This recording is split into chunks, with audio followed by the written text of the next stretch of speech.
नमस्कार, मैं प्रेरणा प्रीत inspiring news में आपका स्वागत करती हूँ। वैदिक काल से लेकर रामायण काल रहा हो या त्रेता युग, सभी का संबंध इटावा जनपद से कहीं न कहीं रहा है।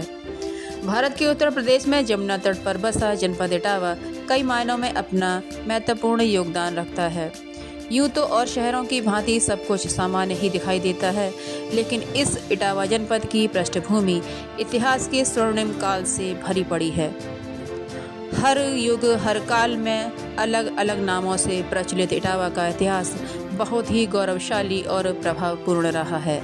चाहे टिक्सी मंदिर हो या सुमेर शाह का किला, बारादरी हो या कालीवाहन, बाइस ख्वाजा हो या दरगाह अबुल हसन शाह की मज़ार, सभी अपने अपने धार्मिक सौहार्द की कहानी बयान करते नजर आते हैं।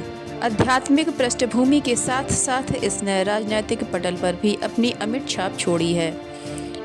इसकी माटी में नेताजी मुलायम सिंह यादव जैसे दिग्गज राजनीतिज्ञ पैदा हुए। भारत के राष्ट्रपति रहे डॉक्टर जाकिर हुसैन की प्रारंभिक शिक्षा इटावा जनपद के ही इस्लामिया इंटर कॉलेज से हुई, जिन्होंने देश की राजनीति में अपना एक अलग मकाम हासिल किया। इसके साथ साथ स्वर्गीय श्री अटल बिहारी वाजपेयी जी से इटावा का रिश्ता किसी से छुपा नहीं है। कमांडर अर्जुन सिंह भदौरिया भी यहीं के लाल रहे। इसके अलावा हिंदी साहित्य को इस जनपद ने कई चोटी के साहित्यकार दिए, जिसमें मुख्यतः देवकवि गंगा निसार सीमावी, बाबू गुलाब राय और बेदम शाह वारसी प्रमुख हैं। प्रसिद्ध गीतकार गोपाल दास नीरज जी का इटावा से गहरा संबंध रहा है। ये सब कुछ बताने का मतलब इतना भर है कि इन सब के बारे में हम सुनते और देखते चले आ रहे हैं, लेकिन इन सब के बीच हम एक स्थान का नाम प्रायः भूल जाते हैं। जी हाँ, हम बात कर रहे हैं जनपद इटावा के 78 साल पुराने इटावा क्लब की, जिसके बारे में आम जनमानस इतना नहीं जानता है।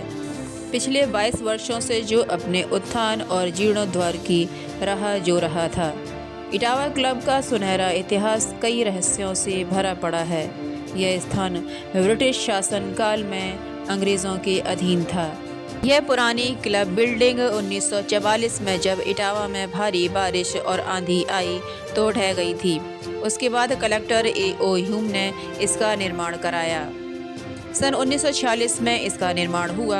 उस समय दानदाता द्वारा जमा की हुई धनराशि से इसको बनवाया गया। दिल्ली की आर्किटेक्ट कंपनी ने इसको 35,000 रुपए की लागत से बनाया। यह इटावा क्लब पिछले 22 वर्षों से एक समारोह स्थल बनकर रह गया था। आज इटावा क्लब का एक ऐतिहासिक दिन है। जी हाँ, पूरे 22 वर्षों बाद इटावा क्लब में पुनः निर्वाचन प्रक्रिया को पूर्ण किया गया और अपने नए सदस्यों को चुना गया। गहमी और हर्षोल्लास के बीच निर्वाचन अधिकारी सुभाष त्रिपाठी ने इस प्रक्रिया को सौहार्दपूर्ण वातावरण में पूर्ण कराया। कुल 125 में से 101 सदस्यों ने अपने मताधिकार का प्रयोग किया, लेकिन 6 मतदाताओं के 8 से अधिक उम्मीदवारों को वोट देने की वजह से उनके मतों को निरस्त कर दिया गया। इसलिए मतगणना में सिर्फ 95 वोटों की गिनती की गई। 2 पदाधिकारियों का चयन पहले से ही निर्विरोध हो चुका था। चलें कि इटावा क्लब के इटावा जिलाधिकारी पदेन अध्यक्ष होता है। इटावा क्लब ने अपनी नई कार्य समिति के सदस्यों को चुना। चुने गए सदस्यों में H.S. छाबड़ा राजा विजयी घोषित हुए। वे 76 वोट पाकर सबसे आगे रहे।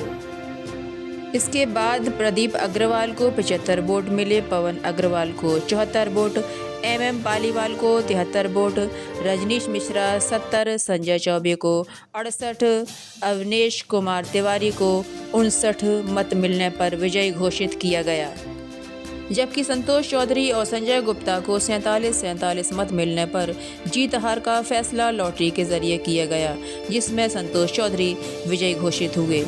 आने वाले समय में इटावा क्लब अपने पुराने उसी अंदाज में देखने को मिलेगा और एक बार फिर वही रौनक लौट कर आएगी। इसी आशा के साथ अब मुझे आज्ञा दीजिए। नमस्कार।